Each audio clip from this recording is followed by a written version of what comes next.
My dear husband thought he was clever, marching into court convinced he'd walk away with half my fortune. Poor man. He had no idea what was waiting for him. The moment I handed the judge that envelope, the look on his face was priceless, especially when the judge couldn't stop laughing at him.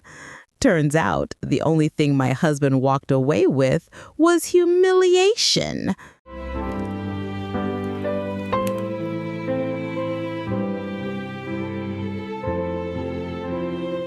But let me start from the beginning.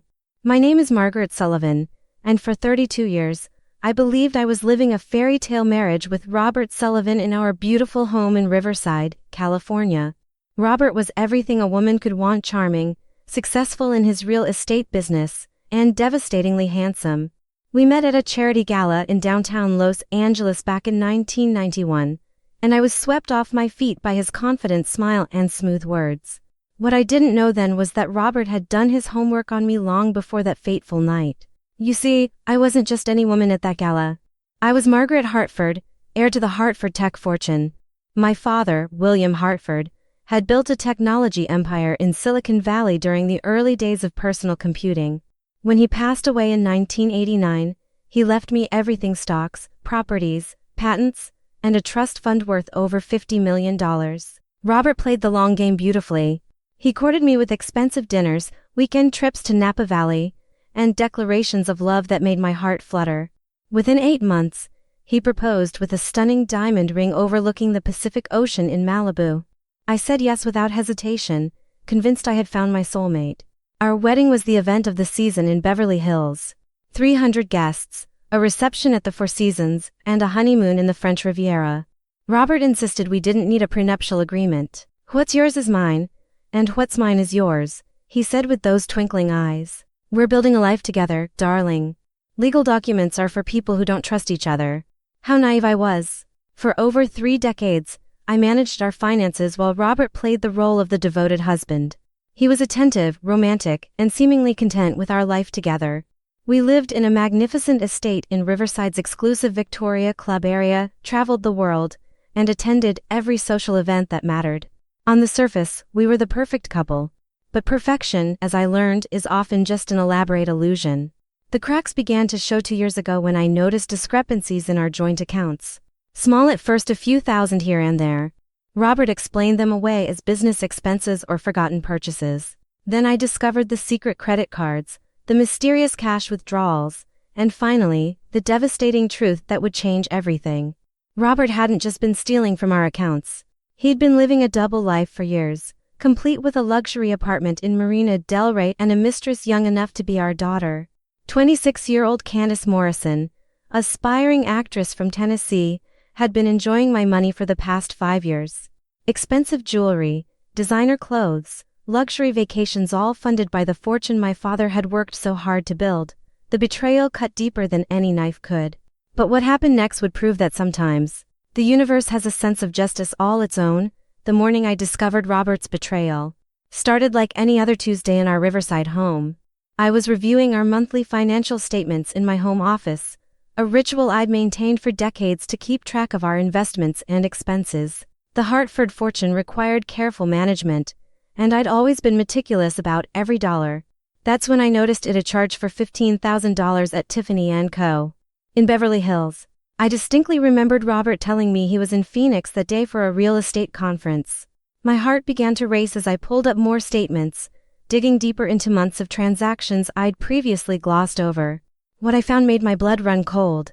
Thousands of dollars spent at high-end restaurants I'd never been to, charges at luxury hotels during his supposed business trips, and jewelry purchases that never made their way to me. The pattern became clearer with each statement. Robert had been systematically draining our accounts for years. I hired a private investigator that very afternoon. Within a week, I had photos, receipts, and documented proof of Robert's double life. The apartment in Marina del Rey was registered under an LLC he'd created without my knowledge. Candace Morrison was more than just his mistress. She was living like a queen on my inheritance, posting photos on social media of exotic vacations and designer shopping sprees that my money had funded. Speaking of cities, I'm curious about your own experiences with betrayal and justice. Every town has its stories of relationships gone wrong and karma coming full circle. What city are you watching from today? Drop the name in the comments. I love connecting with people from different places who understand that sometimes the most touching stories come from our own backyards. The evidence was overwhelming, but I knew confronting Robert directly would only give him time to hide assets or create more elaborate lies. Instead, I decided to consult with Amanda Chen, the best divorce attorney in Los Angeles County. Her reputation for protecting wealthy clients in high-stakes divorces was legendary, and I needed someone who could match Robert's cunning. Amanda's office on Wilshire Boulevard was as impressive as her track record. After reviewing my evidence, she leaned back in her leather chair and smiled an expression that reminded me of a chess master who'd just spotted checkmate in 3 moves. "Margaret," she said, "your husband made one critical mistake. He underestimated you and overestimated his own cleverness. California is a community property state, which means he's entitled to half of everything acquired during your marriage. But here's where it gets interesting. The Hartford inheritance and trust were yours before the marriage, and if we can prove he's been stealing." She didn't need to finish the sentence. I understood perfectly. Robert had been so focused on accessing my fortune that he'd forgotten the most basic principle of theft. Eventually, you get caught. Over the next month, we carefully documented every fraudulent transaction, every lie, every moment of his deception. The paper trail was extensive and damning. Robert had forged my signature on several documents, created fake business expenses to justify withdrawals, and even borrowed against properties without my knowledge. But the most shocking discovery came when we uncovered his long-term plan. Robert hadn't just been stealing from me, he'd been preparing to divorce me all along.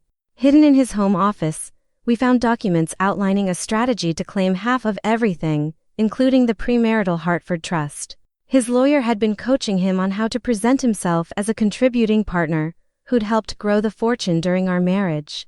The arrogance was breathtaking. Robert actually believed he could walk into court, play the role of the wronged husband, and walk away with $25 million. He had no idea that I'd discovered everything, no idea that every move he'd made was being carefully documented and prepared for the ultimate showdown. The night I decided to confront Robert was a typical evening in our Riverside mansion. He was in his study, presumably working on his latest real estate deal, while I sat in our living room with the manila envelope that would change everything. Inside were copies of every bank statement, every photograph from the private investigator, every piece of evidence that proved his betrayal. My hands trembled slightly as I walked toward his office. After 32 years of marriage, how do you approach the man you've loved and trusted with the proof that he's been systematically destroying your life? The grandfather clock in our hallway chimed 8 o'clock as I knocked on his door. "Come in, darling," Robert called out in that smooth voice that had once made my heart skip. He was sitting behind his mahogany desk, looking as handsome and composed as always. Silver hair perfectly styled, expensive suit impeccably tailored, that charming smile that had fooled me for so long. "Robert," I began, my voice steadier than I felt. "We need to talk." He looked up from his papers with mild curiosity. "Of course, sweetheart. What's on your mind?" I placed the envelope on his desk and watched as his confident expression slowly cracked. The color drained from his face as he opened it and began examining the contents. Bank statements highlighting his fraudulent transactions, photos of him with Candace at expensive restaurants, copies of the lease agreement for the Marina Del Rey apartment. The silence stretched between us like a chasm. Robert's hands shook as he flipped through page after page of evidence. Finally, he looked up at me with eyes I no longer recognized, cold, calculating, desperate. "Margaret, I can explain all of this," he began, but his voice lacked its usual conviction. "Can you?" I asked calmly. "Can you explain how you've stolen over $2 million from our accounts over the past 5 years? Can you explain Candace Morrison and the luxury lifestyle you've been funding for her with my inheritance? Can you explain the apartment, the jewelry, the vacations?" Robert stood up abruptly, knocking over his coffee cup. The dark liquid spread across his papers like spilled blood. "You had me followed," he accused, as if I were the one who had done something wrong. "I protected myself," I corrected. "Something I should have done a long time ago." For a moment, I saw a flash of the real Robert, not the charming husband I'd married, but the cold, calculating man who had been playing a 32-year con game. His mask was finally slipping, and what lay beneath was ugly and frightening. "What do you want?" he asked, his voice harsh. "A divorce," I said simply. "And I want you out of my house tonight." Robert's laugh was bitter and cruel. You think it's that simple? This is California, Margaret, community property state. I'm entitled to half of everything, including that precious Hartford trust. Your father's fortune isn't just yours anymore, it's ours. My lawyer says I have an excellent case. The arrogance in his voice was staggering, even caught red-handed. He still believed he could manipulate the system in his favor. He had no idea what Amanda Chen and I had been preparing, no concept of how thoroughly he'd been outmaneuvered. We'll see about that, I said quietly. That night, Robert packed a bag and left for what I assumed was the Marina Del Rey apartment. As I watched his taillights disappear down our long driveway, I felt a mixture of sadness and relief. The marriage was over, but the real battle was just beginning. The law offices of Chen and Associates occupied an entire floor of a gleaming high-rise on Wilshire Boulevard in Los Angeles. Amanda Chen had built her reputation by protecting high-net-worth clients in complex divorce cases. And her success rate was legendary. As I sat in her conference room 3 days after confronting Robert, I knew I'd chosen the right warrior for this battle. Margaret, Amanda began, spreading documents across the polished conference table. Your husband's attorney has already filed preliminary motions claiming he's entitled to half of your entire estate, including the Hartford inheritance. They're arguing that during your 32-year marriage, Robert's contributions helped grow and maintain the fortune. I felt my stomach clench. Can they actually make that argument stick? Amanda's smile was razor-sharp. They can try. But here's what Robert doesn't know: California law has very specific provisions about separate property versus community property. Your inheritance was yours before the marriage. And if we can prove it was kept separate and that Robert actually depleted rather than grew those assets, she pulled out a thick binder filled with financial analyses. We've been working with forensic accountants for the past month. They've traced every dollar Robert stole, every fraudulent transaction, every forged document. But more importantly, they've calculated something Robert's legal team hasn't considered. Which is, Robert doesn't just owe you restitution for the theft, he owes you damages. In California, when one spouse commits fraud against community assets, the innocent spouse is entitled to full compensation plus penalties. Instead of Robert getting half of everything, he might end up owing you money. The irony was beautiful. Robert had been so focused on his grand scheme to steal half my fortune that he'd never considered the consequences of getting caught. His theft hadn't just been morally wrong, it had been legally catastrophic for his own financial future.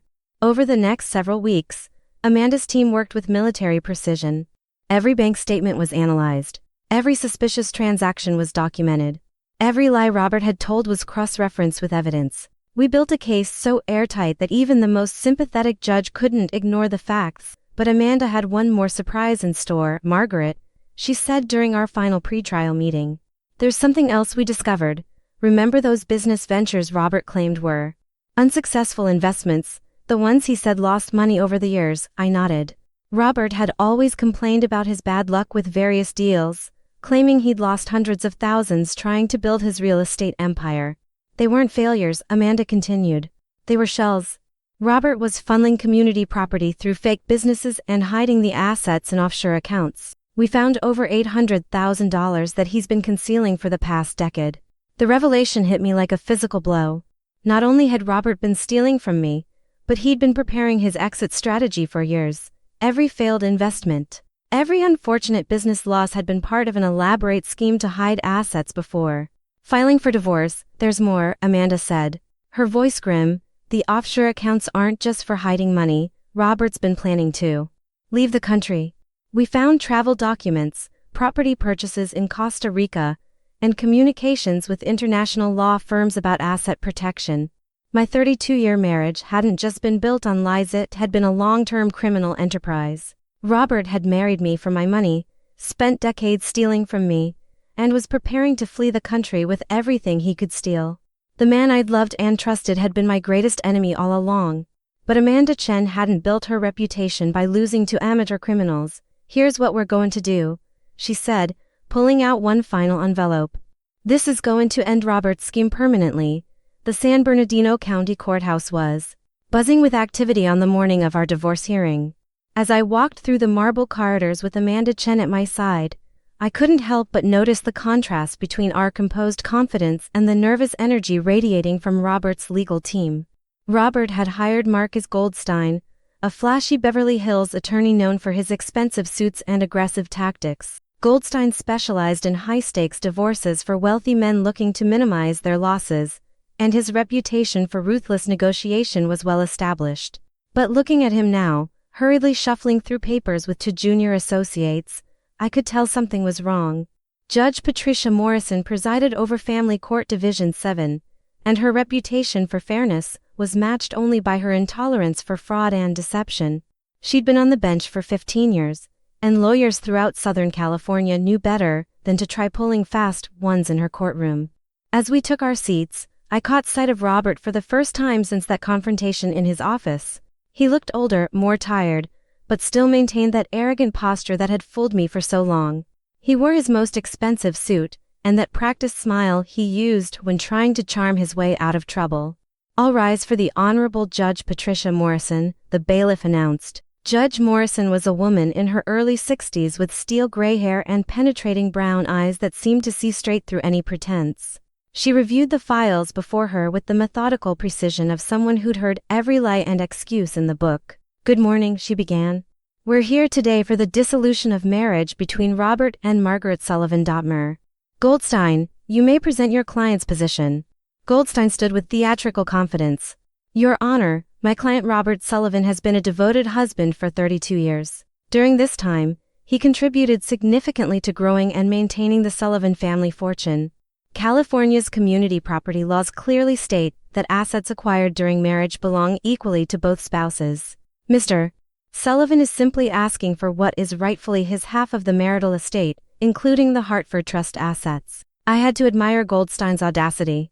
He was presenting Robert as the devoted spouse while completely ignoring the elephant in the room. But Judge Morrison's expression remained neutral as she made notes. "Ms. Chen," the judge said, "your response." Amanda rose with calm authority. "Your Honor, what Mr. Goldstein fails to mention is that his client has been engaged in systematic theft and fraud against my client for over 5 years. We have documented evidence of over $2 million in stolen funds, forged signatures, hidden assets, and a pattern of deception that constitutes criminal fraud." Goldstein immediately objected. "Your Honor, these are serious allegations without foundation. My client's business activities were conducted with full knowledge and consent of his wife." "Were they?" Amanda asked rhetorically. She nodded to me, and I reached into my briefcase for the envelope that would change everything.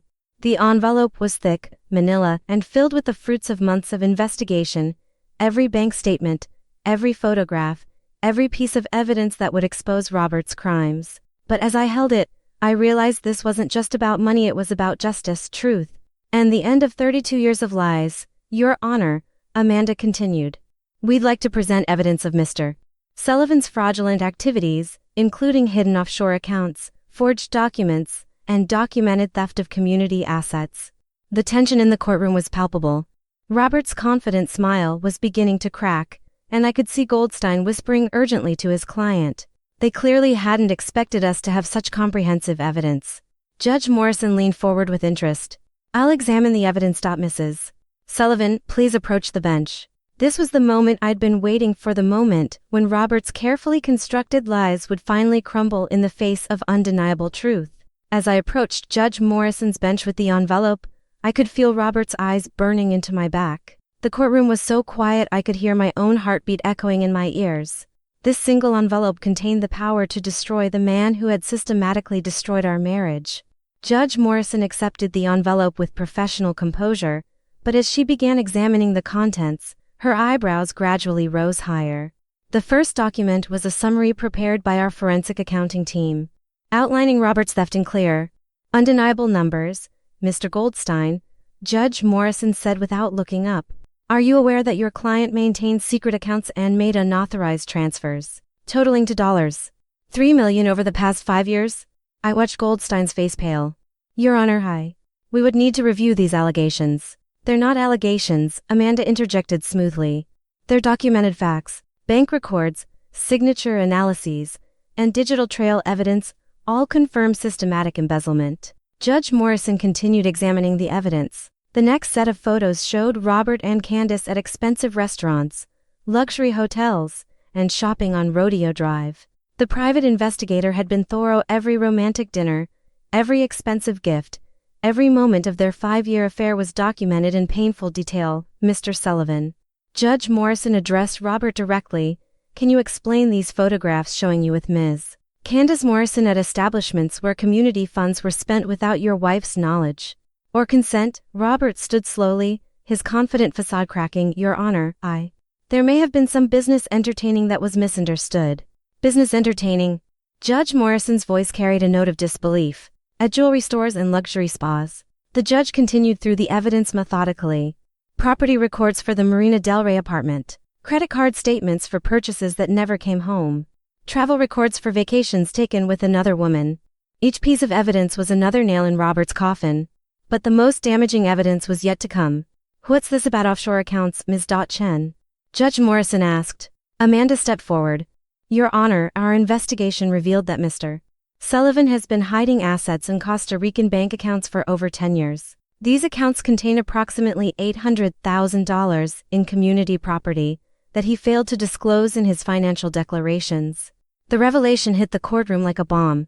Even Goldstein looked stunned. Clearly, Robert hadn't told his own attorney about the hidden money. Robert's face went from pale to ashen as he realized the full scope of his exposure. Judge Morrison's voice grew stern. Mr. Sullivan, hiding assets in divorce proceedings is a serious matter. Perjury and financial disclosures can result in criminal charges. But Amanda wasn't finished. She approached the bench with another set of documents. Your Honor, there's one more thing.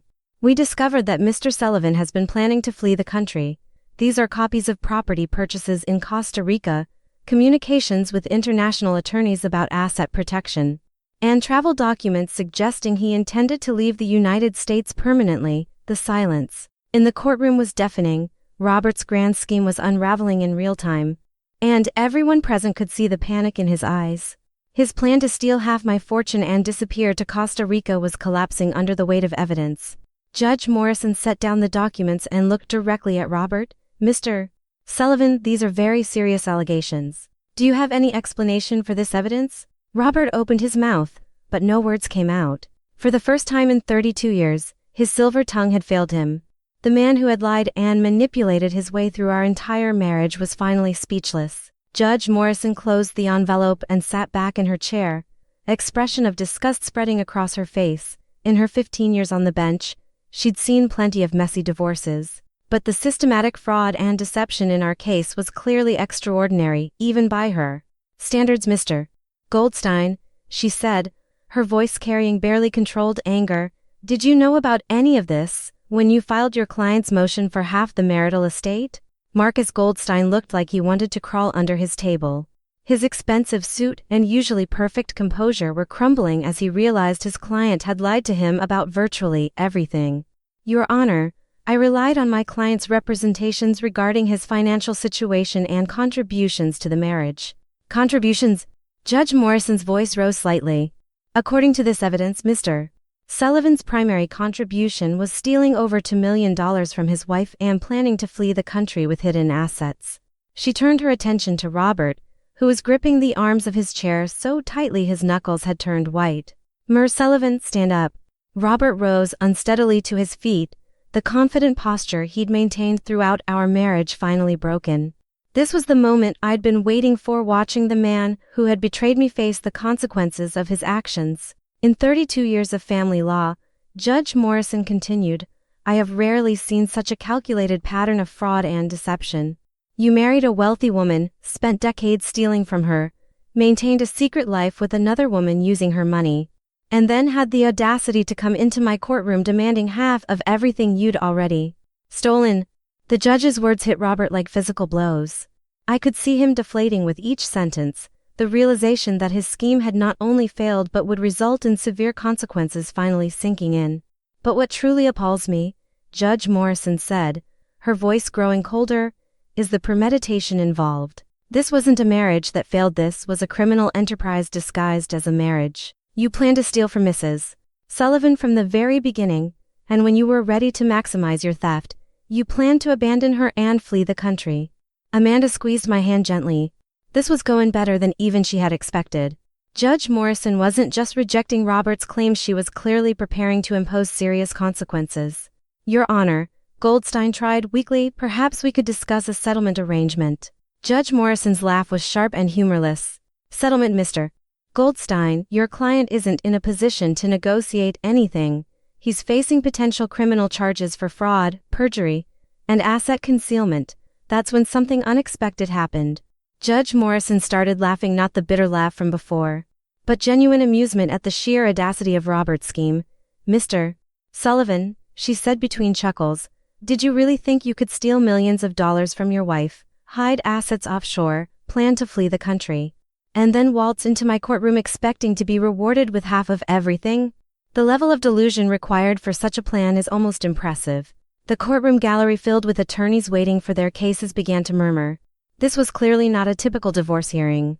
Several lawyers were taking notes, probably planning to use this case as an example of how not to handle asset concealment in divorce proceedings. Robert's face had turned a deep shade of red, whether from embarrassment, anger, or fear, I couldn't tell. Probably all three.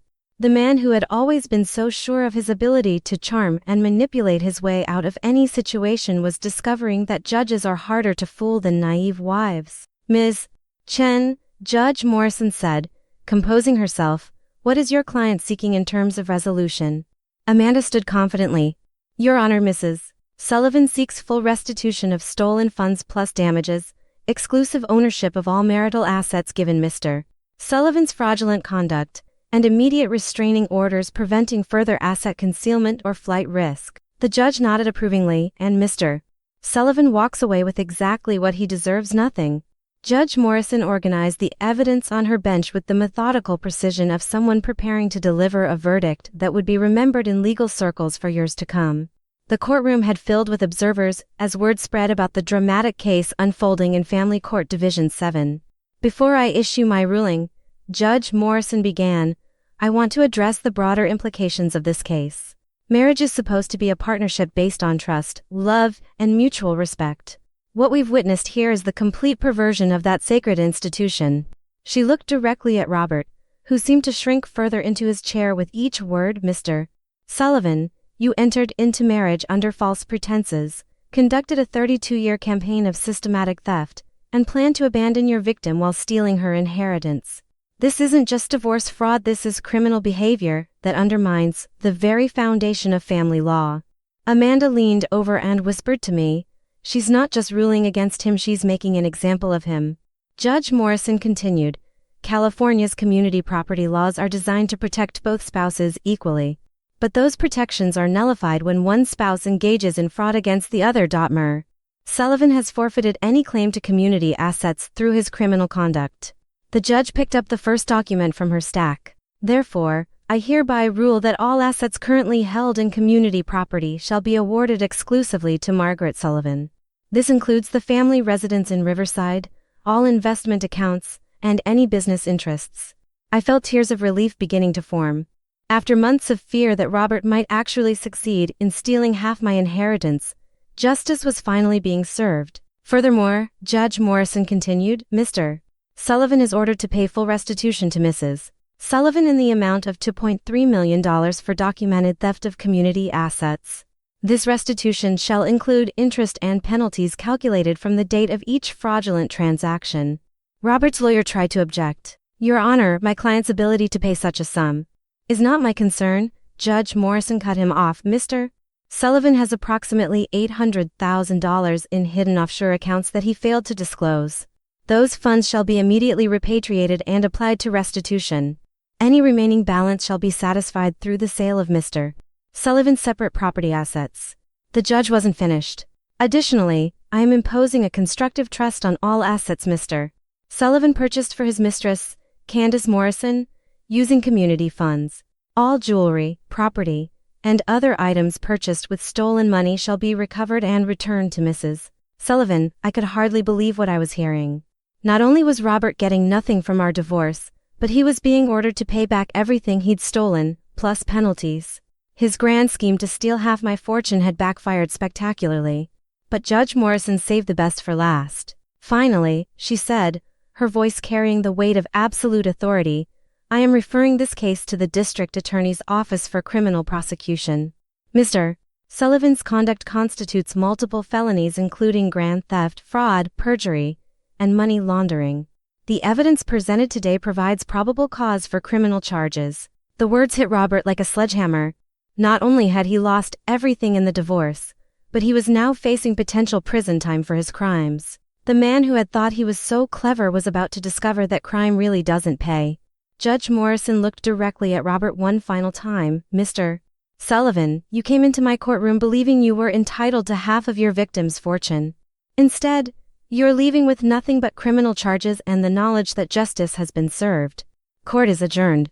As the gavel fell, I felt a weight lift from my shoulders that had been crushing me for years. The nightmare was finally over. The weeks following the court ruling were a whirlwind of legal activity, media attention, and personal healing. Robert's case had become something of a sensation in Los Angeles legal circles, with attorneys using it as a cautionary tale about the consequences of divorce fraud. Amanda Chen's law firm was fielding calls from legal journals wanting to write about the case. While I was trying to process the emotional aftermath of discovering that my 32-year marriage had been an elaborate con game from the very beginning, the criminal investigation moved quickly. District Attorney Sarah Mitchell assigned her best prosecutor to the case, and within 2 weeks, Robert was arrested at the Marina Del Rey apartment where he'd been living with Candace. The sight of him in handcuffs being led away by detectives was broadcast on local news stations. Throughout Southern California, Candace Morrison, it turned out, had known nothing about Robert's theft or marriage. She'd believed his story that he was a divorced real estate mogul, and when she discovered the truth, she cooperated fully with investigators. The jewelry and luxury items Robert had purchased for her were voluntarily returned, and she provided testimony that helped prosecutors build their case. The offshore accounts in Costa Rica were frozen by international court orders, and the $800,000 Robert had hidden was repatriated to the United States. Combined with the sale of his personal assets including a vintage Porsche collection I never knew he owned, the restitution amount was fully satisfied. But the most satisfying aspect of the aftermath wasn't financial, it was personal. For the first time in decades, I felt free. The constant underlying tension I hadn't even realized I was carrying, the nagging feeling that something wasn't quite right in my marriage, was finally gone. I decided to sell the Riverside mansion. Too many memories lived in those walls, and I needed a fresh start. Instead, I purchased a beautiful oceanfront home in Laguna Beach, where I could watch the sunrise over the Pacific and begin rebuilding my life at 68 years old. The legal fees were substantial. Amanda Chen's expertise didn't come cheap, but recovering all of my assets plus restitution more than covered the costs. More importantly, Amanda had become more than my attorney. She'd become a friend and trusted advisor as I navigated my new reality. 6 months after the court ruling, Robert was sentenced to 5 years in federal prison for his crimes. Judge Harold Brennan, who presided over the criminal case, noted that the systematic nature of Robert's fraud and his attempt to flee the country warranted the maximum sentence under federal guidelines. I didn't attend the sentencing hearing. By then, I was focused on the future rather than dwelling on the past. I'd started volunteering with a nonprofit organization that helped elderly victims of financial fraud, using my experience to help others recognize the warning signs of manipulation and abuse. The irony wasn't lost on me. Robert had married me for my money, spent 32 years stealing from me, and ended up losing everything while making me even wealthier through the restitution payments and recovered assets. His elaborate scheme had backfired so completely that it almost seemed like poetic justice. But beyond the financial victory, I'd gained something far more valuable, the knowledge that I was stronger than I'd ever imagined. At an age when many people are settling into quiet retirement, I was discovering new strengths and starting new adventures. The fortune my father had built was finally safe, but more importantly, so was I. As I write this story from my sun-drenched home office in Laguna Beach, exactly 1 year has passed since that dramatic day in Judge Morrison's courtroom. The Pacific Ocean stretches endlessly before me, and I'm reminded daily that life offers endless possibilities for renewal and growth, even after the most devastating betrayals. Robert is currently serving his sentence at a federal correctional facility in Lompoc, California. I've heard through Amanda that he's applied for early release programs and continues to maintain his innocence despite overwhelming evidence of his crimes. Some people, I've learned, never accept responsibility for their actions, even when faced with the consequences. Candace Morrison returned to Tennessee and, according to social media, is pursuing a legitimate acting career.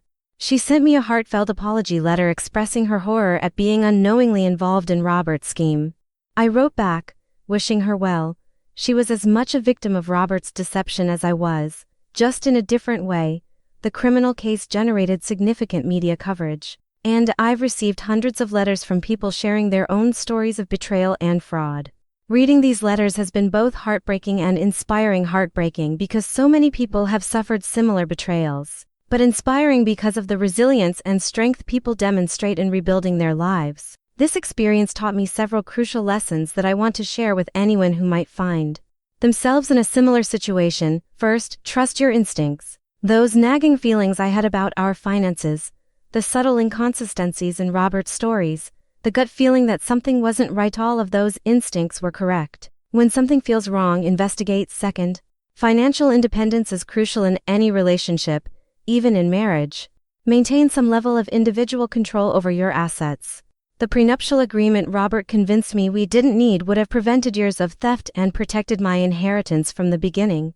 Third, never be embarrassed to seek help when you suspect fraud or abuse. I waited too long to hire the private investigator, too long to consult with Amanda Chen. The earlier you address suspected fraud, the more assets you can protect and the stronger your legal position becomes. But perhaps most importantly, I learned that it's never too late to start over. At 69 years old, I've discovered strengths I never knew I possessed and found joy in simple pleasures I'd forgotten during my years of living a lie.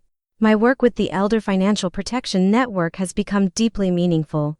Last month, I helped a 73-year-old widow in San Diego recover $50,000 stolen by her grandson's girlfriend.